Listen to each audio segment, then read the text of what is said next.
بسم اللہ الرحمن الرحیم۔ السلام علیکم ڈیئر اسٹوڈنٹس، آپ کے ساتھ ترجمۃ القرآن گریڈ 7 کا گیسٹ پیپر ہے آپ کے ساتھ شیئر کر رہے ہیں۔ تو سب سے پہلا MCQs ہے، سورۃ البروج میں لفظ مشہود سے مراد ہے، تو اس کا آنسر آپ نے لگانا ہے عرفہ کا دن۔ سوال نمبر 2 ہے، سورۃ الطارق میں تحلیق کی گئی ہے، تو یہاں پہ آپ نے لگانا ہے انسانوں کی۔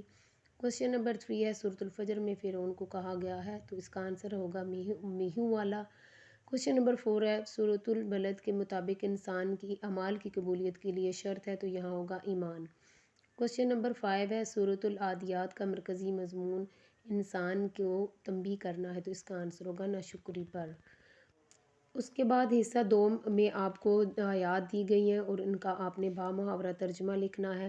تو آیات آپ اپنی بک سے بھی دیکھ کے یاد کر سکتے ہیں۔ تو پہلی جو آیات آپ کو نظر آ رہی ہیں وہ سورۃ عادیات سے دی گئی ہیں، دوسری بھی جو آیات ہیں وہ سورۃ عادیات کے ہیں، اور اس کے بعد تیسری جو آیات نظر آ رہی ہیں وہ سورۃ القاریہ سے لی گئی ہیں۔